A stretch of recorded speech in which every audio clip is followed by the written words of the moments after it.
lecture, so I'm glad to have him here in person himself. Mr. Flynn is the director of the Migrants' Rights Network, which leads the organization's strategic developments and coordinates the Migrant Rights Network's policy and project work. He is a regular and sought-after speaker at conferences, seminars, and lectures on behalf of the Migrant Rights Network. Mr. Flynn researched and founded the Migrant Rights Network after many years of experience working with the migrant community organizations through his previous roles as policy officer with the Joint Council for the Welfare of Immigrants and as an immigration caseworker in London. He also chairs the United Kingdom Race and Equality Network and the Platform for International Cooperation on Undocumented Migrants. Ladies and gentlemen, please join me in a very, very warm welcome for Mr. Don Flynn. Thank you.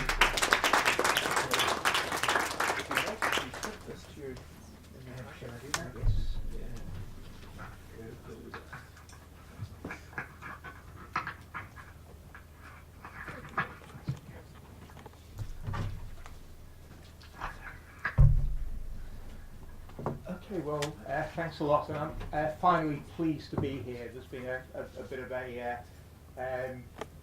snowstorm of emails going backwards and forwards trying to find the correct slot for me, and this is the one that we've eventually alighted on. You've already heard a few words of my own background, just a couple more sentences about the Migrants' Rights Network so that you understand the organisation. It's still quite a new initiative. We're just coming up to our 5th anniversary, which I think in these terms still does make you a new initiative. But we came into existence in 2006, I think, in response to the fact that the scenario for activism on immigration issues had very much changed over the space of a decade. What up until then had virtually been very few organisations working largely in isolation from one another. By the beginning of the noughties and throughout that decade, you actually began to see a proliferation of organisations working at local community levels, professional associations which required much more expert knowledge about the arrival of migrants in local communities in order to be able to plan for them. So in short, there was a much bigger and broader engagement with the issue of migration across important sectors of civil society and the public services. And the Migrants' Rights Network came into existence in order to try and build a bit of momentum to get some more added value out of this process. In the first instance, to get people talking to each other, to improve the flow of information that goes backwards and forwards between the different groups who are working on that. But it also had an advocacy role as well, as if we can manage to improve the evidence base based on this new information, then we would be in a better position in order to be able to advocate on behalf of migrants with the public authorities, with government and so on. So there's some of the ideas. There's in the region of about 3,000 groups, individuals across the country who are involved in our work. We use social networking, we use blogging, organise conferences, meetings, things of that nature. That's the way we get our message across. We publish a weekly newsletter. Any of you want to visit our website, please do sign up to that and keep in touch with us that way. What I've been asked to talk on this morning is something very appropriate. Recovering from the economic downturn, is immigration part of the solution? And I think the first comment I'd make on that is that the term economic downturn sounds nowadays very much an understatement as to what we're actually facing. This is clearly not just a cyclical matter of the business going through a temporary difficulty. This is a major structural problem that extends right the way across the planet at the moment, in which for large sections, not everywhere, but growth has not only stumbled but has hit a brick wall, and we're faced with important fundamental questions about how it gets going again. But the issue is immigration part of the solution? And on the face of it, that might seem a fairly peculiar statement to make, because if we look at some of these statistics, what we found out yesterday is that net migration to the UK is running at just over 250,000 for 2010. It's dipped slightly below that for the 12 months that ended with the current quarter, with the last quarter. It's about 245,000. But that seems to be a huge number of people. Basically, 250,000 people a year are more in the country as each year goes by. Another 1 million people every 4 years. It's important to bear in mind that this figure of net migration can be a little puzzling. Exactly what does net migration simply means the difference between the number of people leaving the country and the number of people coming into the country. Actually, the growth in net migration in recent years comes primarily because the number of people leaving the country has fallen very sharply in the space of the last couple of years. It's now currently the number of people normally settled in the UK is now at its lowest level since 1968, which reflects the fact that the vast majority of people who were leaving the country were going for employment purposes. So this reflects the extent of the global crisis once again, that the jobs market is simply not available for British citizens and other long-term residents to move on and to go elsewhere. The number of people actually coming into the country has been pretty well stable for the last 4 years. It's something in the region of 600,000 people a year are coming for a purpose which they'll be here for at least 12 months. That is the definition of migration, of being a migrant. The biggest single group within that sounds like a lot of people. The biggest single group in that, probably about 50% of that group, is made up of international students who contribute about 8 billion a year to the UK economy. So they're very much an asset. They're typically they can be in the country for as short as 12 months if they're coming here for language courses, or obviously for much longer periods if they're working their way up through the education cycle. But against these, what appear to be very large numbers, we've got the figures for unemployment, currently running at about 2.5 million people unemployed, and about 1 million being young people who have left school within the space of the last couple of years and effectively have not found jobs. They're moving straight from school into the long-term number figures, long-term unemployment figures. So the question obviously arises: is it the case that the migrants are taking these jobs? This is a common presumption that if you've got 2 million people unemployed and 2.5 million people coming into the country every 5 years, and the answer is simply get rid of the migrants and more jobs are going to be created for the local residents. Would the employment situation improve if there was less immigration? Some of the difficulties of this, and we'll just take a little detour here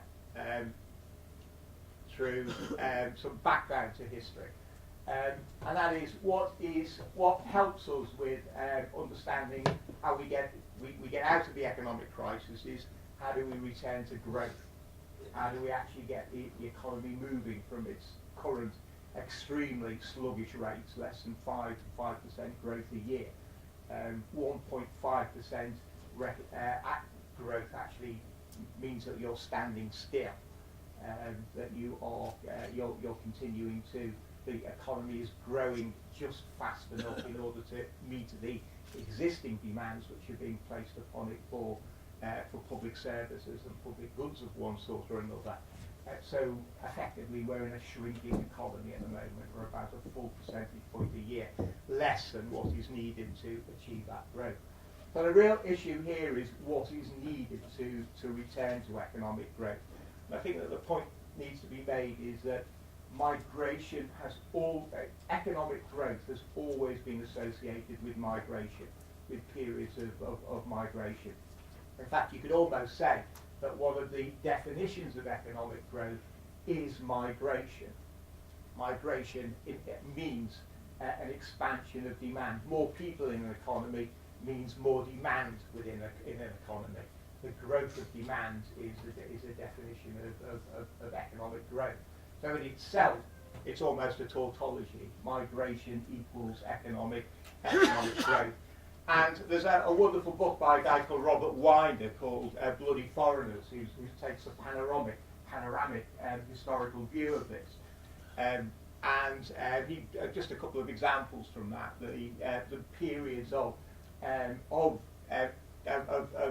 economic growth within the UK back in the early Middle Ages, the expansion of agricultural land in East Anglia was essentially a task that was taken on by Dutch who built canals and dikes and so on in order to recover an extensive area of agricultural land, which allowed for population growth.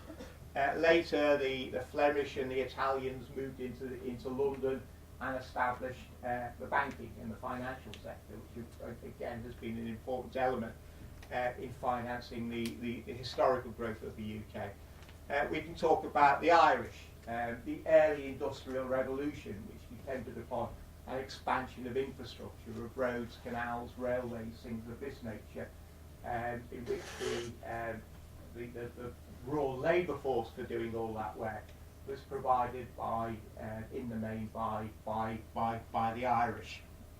And more recently, bringing it up to date, if we look at the period immediately after the Second World War, and the task that was taken on by government during that period, again, a huge expansion of infrastructure in the form of a welfare state, the establishment of the NHS, the rebuilding of cities, the reconstruction of industry, could not have been undertaken without Commonwealth immigration. There was an attempt made by the UK government at that time to make use of European migrants, but they didn't come in sufficiently large numbers to do that. And it was Commonwealth migrants, typically people coming from the Caribbean in the 1950s and the 1960s, which underpinned a long period of economic growth that went right throughout the 1950s and into the early 1960s. So to emphasise that point, that migration is closely associated with economic growth. On the other hand, low economic growth is associated with low migration, to continue that analogy. And recent examples of that were the 1970s, which is people who follow the histories of immigration here. 1973 was a year of the immigration stop. It was a year of the OPEC oil crisis, where suddenly the cost of oil was hiked up by many times, and it effectively imposed a long period of zero growth on the European economies. This is typically expressed in the rationalisation of the Fordist industries, the old metal bashing industries, the car industries, the consumer goods industries, which had used workforces of tens of thousands of people all gathered together in one industrial complex, which had been the main magnets for migration during the post-war period in many European countries, in Germany, in the Benelux countries. Factories were typically staffed by people from Turkey, from North Africa, from Greece, and from the other areas that had been brought in under the guest worker schemes that operated in those countries. With the decline of the metal bashing industries, there was also the rationalisation and the decline of the coal and steel industries, which again had been primarily across Europe, in Germany, in the Benelux countries, had been the migrant drawing industries. And as they came to an end, then migration flattened out right the way across Europe. So there were 2 decades from 1970s right the way through to the 1990s of effectively zero migration in Europe. The numbers of people coming to Europe was roundabout equivalent to the numbers of people who were leaving Europe to go and live and work in other places. which some people, there are people who make that a slogan. The return to zero migration would be a good thing. The problem is the return to zero migration also means a return to low growth, and low growth has all the consequences for the jobs markets, public services, all the things which we regard as being good. This all began to change with a new period of economic growth in the 1990s, and this is obviously characterised by the phenomena as what we now call globalisation. Globalisation that was made possible by the changes in Eastern Europe in 1989, the fall of the Berlin Wall, the collapse of the East European regimes, and initiatives like the Washington Consensus, which set about reorganising in a very aggressive form the global economy, and its principal effect being the closer alignment of the low, medium income countries with the markets of the developed world. So countries in Asia, in particular countries in Latin America, and in a few instances countries in Africa, found that their domestic economies were being reorganised in order to facilitate participation in this new global economy. Typically, the agricultural sectors were completely transformed. There was massive internal migration in each of these countries as people moved from rural areas into urban areas, and then an onward migration from that point as the educated people in these countries obtained qualifications which allowed them to participate in global labour markets as skilled migrants with qualifications as engineers or doctors or technicians. They suddenly found that there was a global market for the skills that they had, which could allow them to consider onward migration into other areas. There was also globalisation also came with it the improvement in information flows and transportation. So people were better informed. A young Nigerian who just come out of university with a good qualification in civil engineering was able to turn on his laptop and find out exactly what the nature of demand was for the skills of civil engineers, newly qualified civil engineers, not just in his home country, but right the way across the region and right the way across the world. A care worker in the Philippines, a nurse in Singapore, similarly, suddenly had access to far higher volumes of information as labour markets became more integrated, as educational systems became more integrated, so that qualifications obtained in one country allows you to move to another. Transportation as well, the cost of flying from one place to another came down markedly during these periods.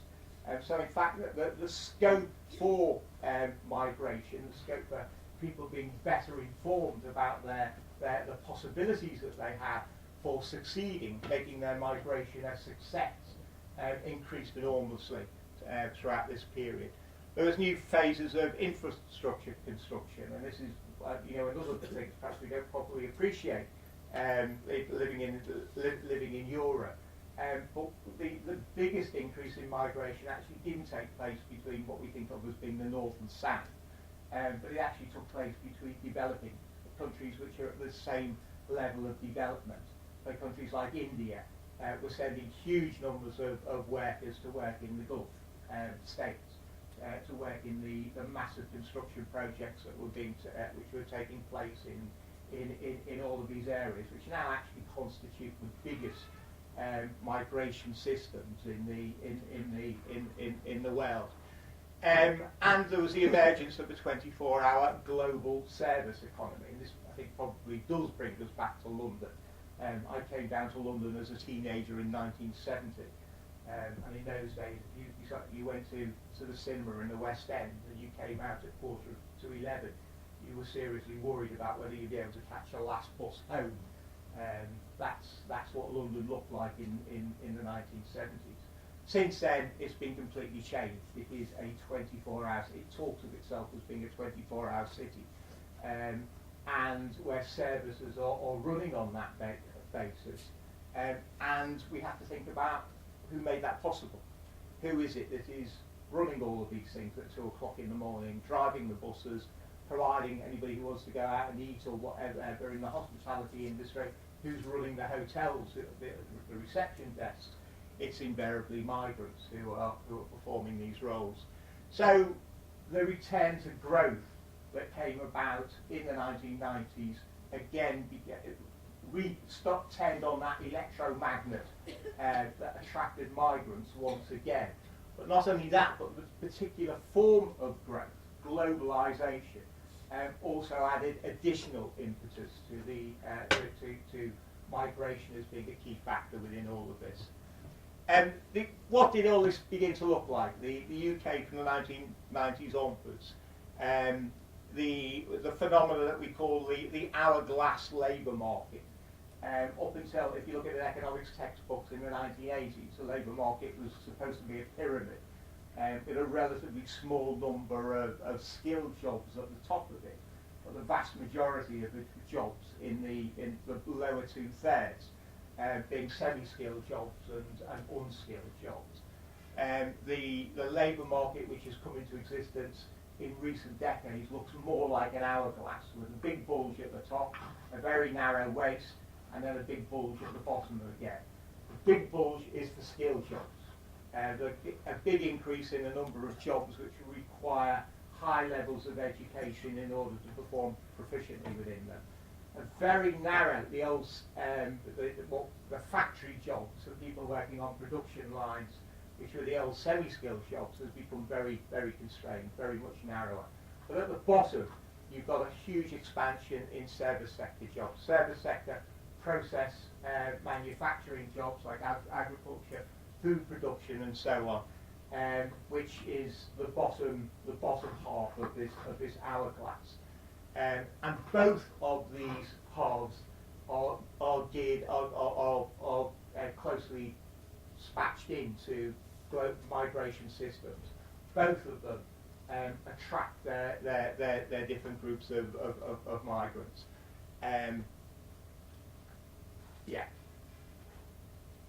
Continuing all of this into the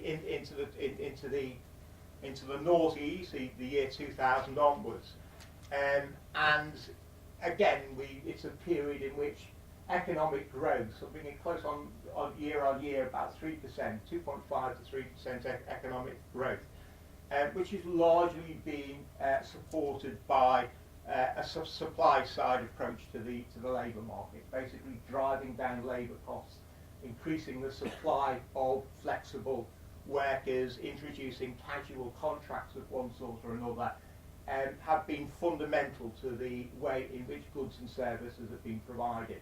I think one example of this is in the food industry, retailing in the food industry, which over this period of time has become an integrated industry. What used to be in the past the difference between farms, the difference between processing industries, the difference between the people who sell the stuff at the end, has largely been transformed by the rise of the giant supermarkets. So £3 out of every 5 that's spent on food in the UK is spent in a supermarket, in a Tesco's, a Sainsbury's, a Morrison's, and Asda's. And the reasons why they have that domination is because they command the entire supply chain.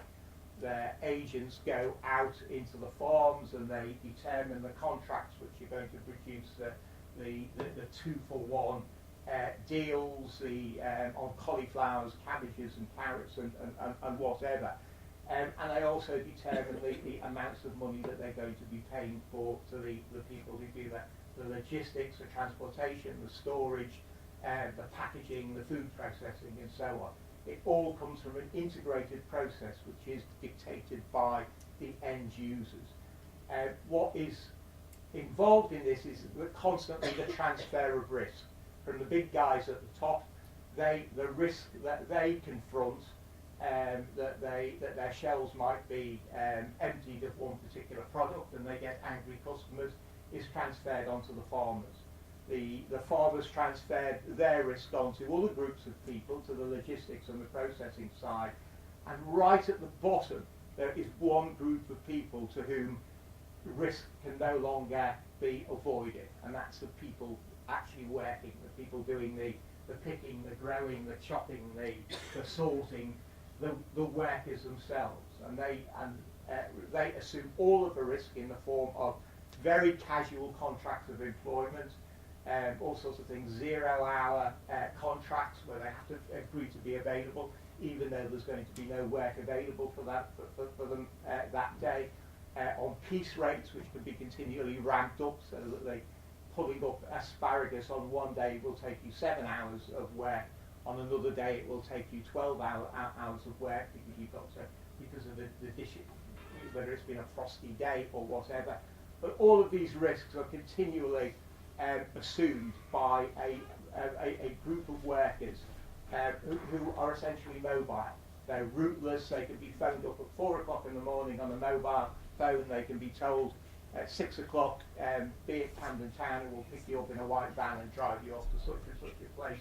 Who are these people? They are the migrant workers. They are the people right at the bottom of the pile, which this whole other edifice of processing, of manufacturing, and of retailing actually rests upon their shoulders. So it is migrant workers who have been disproportionately responsible for economic growth in some of these key sectors.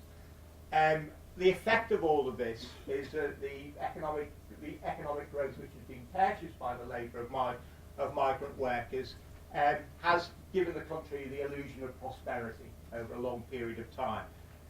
It has been able to maintain a tax base which has supported social security systems and welfare state services and low interest regimes, so that the people who aren't migrant workers have for a long time felt comfortable about taking out mortgages on homes and so on. But this has come about because of the prosperity that's been driven through these lower echelons of the economy. And it's directly aided economic growth. It's contributed around 1/5 to the trend growth rates across the decade. So 20% of every £10 that the UK economy has grown over the space of a decade, about £2 of that has come directly from the contributions that migrants have made to the economy. What happens if migration stops? Well, we enter a world of very, very dangerous trade-offs, if that is the case. The circumstances in which migration, there are two circumstances in which migration might stop. One of them is that the bottom really does fall out of the economy. The economic demand collapses altogether, and we return to another long period of recession in which the jobs market collapses, and not only that, but people's capacity to be able to purchase the goods and services completely falls out of things altogether. In those circumstances, we can expect to see something that looks a lot more like the immigration stop of the 1970s, when the same thing was achieved through the oil crisis during that period. You would not want to live in that country. That's the truth of the matter. If anybody has ambitions of living in a low migration country, a zero migration country, if it is going to be achieved through economic stagnation, then you would regard that as being a very, very heavy price to pay. The other way that it could be achieved is simply by government action. And the government is attempting to do this at the moment. It's introduced caps on what's called its points-based system, which is an attempt by administrative means to restrict the movement of migrants coming into the country. There are two things about that. One of them is that it's a tremendously complicated process to get involved in when you do that, because one of the things that you find is that the one group of migrant workers that you do have control over tends to be groups like the highly skilled. The government's main achievement in driving that, the extent to which they have done migration into the country over the space of the last 12 months, has been in the Tier 1 and the Tier 2 sectors of the points-based scheme, which are the highly skilled the people who are pretty well guaranteed a job before they come into the country and have got the potential to be earning at high wage rates. So you could introduce, as the government has done, restrictions against those groups. The problem is you are killing off, or you're in danger of placing more burdens, more jeopardy on exactly the competitive industries which are competing in global markets, which we assume is going to do most of the heavy lifting in terms of getting the economy out of crisis. So that's a danger that you've got there. You could also go for other groups. You could go for the food processing workers. About 20% of workers working in food processing are migrant workers. The danger that you're risking there is not that you'll be creating jobs that other people can assume, but you'll simply be driving these industries out the country altogether. The alternative to Polish people growing strawberries, for example, in Kent, or picking strawberries in Kent, is not British people doing it, but it's strawberries going to Turkey, or it's strawberries going to Morocco, or other countries which are able to compete more effectively in order to do that. So that's a danger that you're confronting. Other areas, a sector that employs large numbers of migrant workers is the care industries. Where the UK is a country which is growing older. The greying of the population, of which I'm very definitely a representative of. But over the course of the next couple of years, we can be seeing the number of people who are going to be requiring care of one sort or another is going to be increasing, and the bulk of that is going to come, is currently coming, in the southeast at any rate, is coming from migrant workers. If you cut that off, then you're going to be imposing further costs. Already a very precariously financed care sector, which is collapsing. Just the other month, the largest single provider of residential care service, the Southern Cross, collapsed because they got themselves involved in a lot of stupid property deals.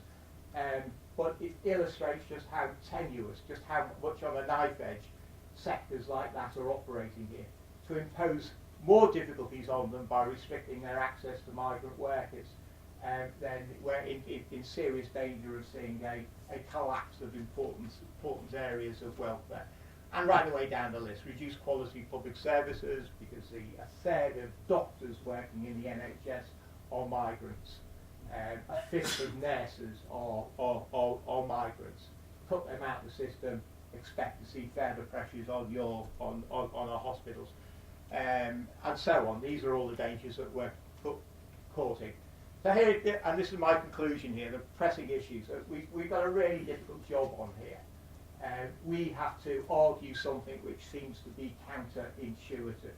We have to stand up to the politicians, and we have to say to them that far from contributing to the economic problems of the country, far from making things worse for British workers and the British jobs market, migrants are actually propping that up. And the extent to which there are more difficulties for migrants, we can expect to see that escalating right the way across the economy and impeding its possibilities of being able to return to growth. These are the messages that we've got to get across to government. That choking off migration will further damage prospects for growth.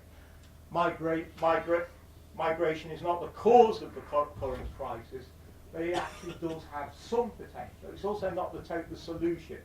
I'm not saying here that if only we let in all the migrants, then everything would turn itself around. But migration has got a positive contribution to kick-starting the economy once again and getting back to growth. I think probably the biggest message is that we have to stop thinking of migrants as being our enemies, as being our competitors. We actually have to start seeing migrants as being our partners in an attempt to reconstruct economic growth, economic development, increases in equality, which is not just within individual countries, but right the way across the world. Migrants, if they are properly integrated into social policy, if they're properly integrated into the economy, have got huge potential for achieving all of these goals.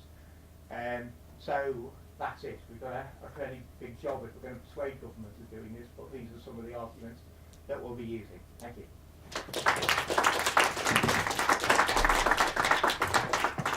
Thank you very much, Mr. Flynn. That was an excellent presentation, and I know why you're such a sought-after speaker, as it was said also in your bio. I would suggest let's take a few questions, comments now, if Her Excellency would agree, and then we'll have the speech of the Ambassador of Kyrgyzstan. And then we can also continue the panel discussion with about 3 thereafter. Please. Yeah, thank you very much. During one of the sessions we had, a gentleman suggested that if there might be need to auction the right to work in Britain, sell it for like £100,000. Did you say? And now you've told us so many good things about how migration aids economic growth, and that's quite impressive. I'm quite particularly happy to listen to you this morning. Now, what's your take on the move to auction the right to live and work in Britain? Are there any other questions before we give it back to Mr. Flynn? Okay, one is okay if we take 2 more together? Yeah, absolutely. Okay, so we'll take 2 more. Yeah, I understand people. Mark, you're right under the speaker. I understand that you focus mainly on unskilled migrants, unskilled workforce.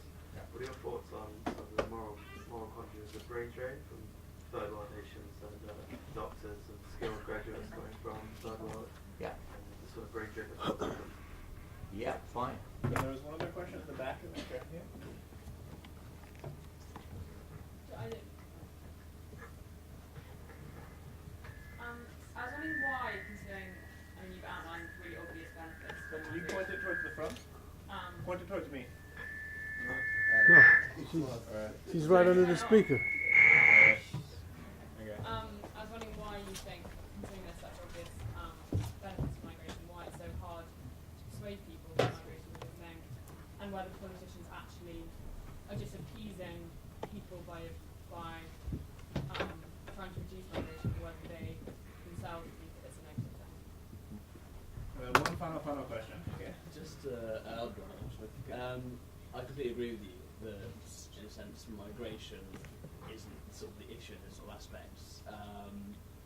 I firmly believe that if people were more incentivised to work, and the welfare state wasn't so sort of tempting to literally sit and do sort of nothing, then there wouldn't be jobs, because basically they'd be out working. I was really wondering kind of what your thoughts were on that argument. Yeah. Just because migrant workers come here for work, and I don't know what the current unemployment percentage is of Britain, but surely it's basically is equal or close to the amount of vacancies and jobs there are.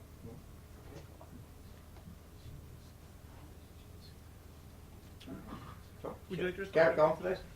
Okay, the auction for the right to work, I mean, I have heard that this argument before, and it's something that's quite popular amongst free market economists, particularly in the States, who recognise that they look at the nature of the US, the North American economy, and they acknowledge the obvious point that it does need migrants. But they take the view that migration is a valuable commodity, therefore we ought to be able to attach a price to it. And you sell it in a way, and the right to migrate ought to be sold to people who can afford to pay that price. That's a familiar argument. I think there are lots of reasons for objecting to that. One of them is just the social justice effect of it as well. It is likely to mean that there will be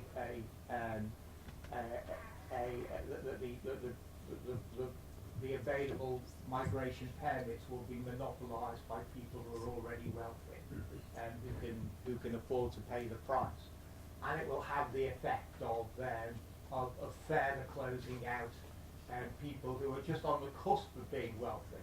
They've been just about wealthy enough in order to finance their 3 years to get a good college qualification and a degree.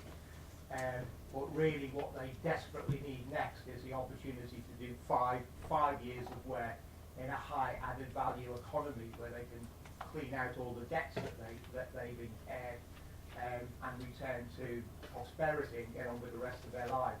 Those people are going to be cut out of this system altogether, and those are the people who come from the low middle income economies that have already got lots of burdens that they're having to carry.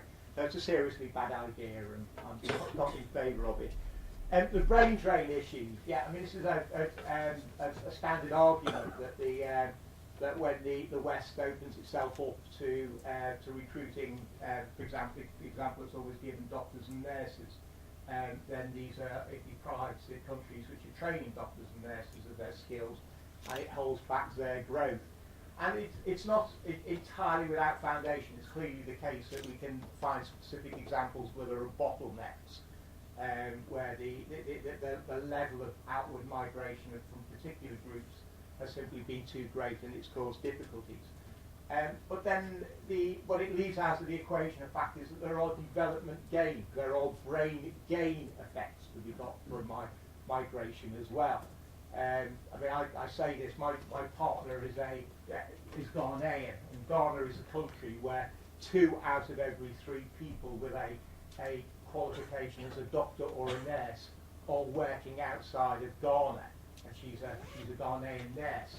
And you would think that was bad. You would think that was seriously bad news for Ghana's health system. In fact, it's not. If you sit down and you talk to people who are involved in health planning in Ghana, they live in fear that there might be a reaction against Ghanaian doctors working abroad, and they all have to come back to Ghana in one go.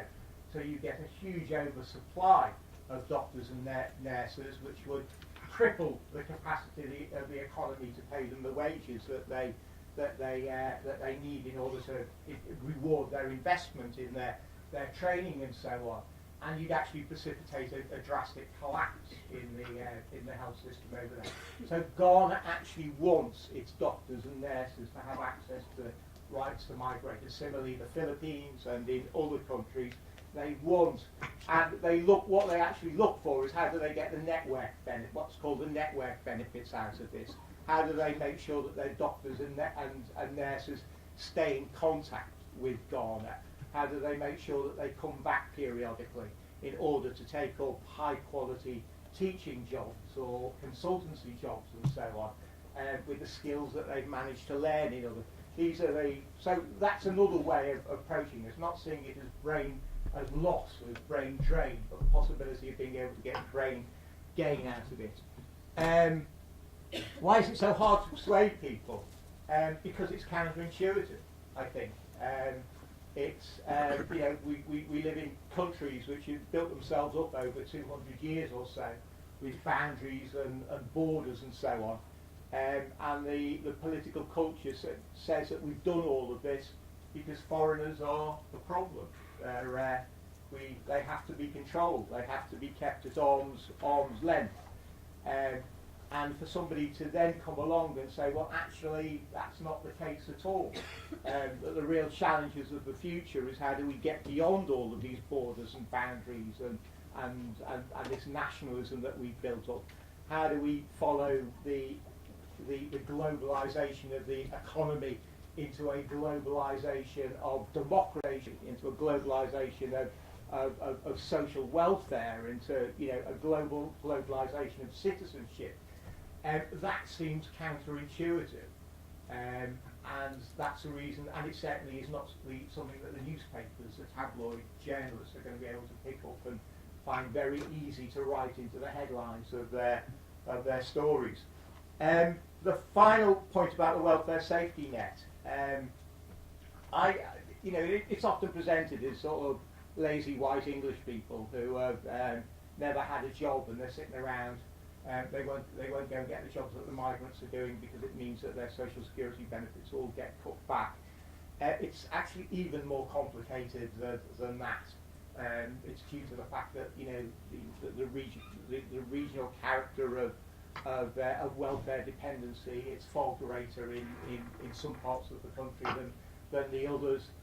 there's lack of investment, industries, job opportunities are simply not moving into those areas. And people's entitlement to welfare is often dependent on long-term connections with local areas. So if you're unemployed in Sunderland, living in a council house where your rent's being paid by housing benefit, it's not simply your housing benefit that you're giving up in order to move into where. It's actually moving away from your community, from the network of people who have been supporting you through all of these hard times, and finding yourself probably hunting for accommodation in the overheated housing shortages of the southeast of the country. So I don't think it's, I'm very, very wary of these arguments that simply says that we drive down the levels of welfare that people are receiving at the moment in order to put them in a position where they have to take the jobs. It's really, unless you begin to start thinking about a reconstruction of the economy on a much grander basis that actually allows jobs to move into areas where for the last 30 years they haven't been there at all. Unless you start coming up with solutions of that nature, then the welfare reform agenda is going to make a very, very limited impact on the sort of problems that we're talking about. Ladies and gentlemen, Mr. Don Flynn, Mr. Chris, our gratitude. Thank you. Thank you very much.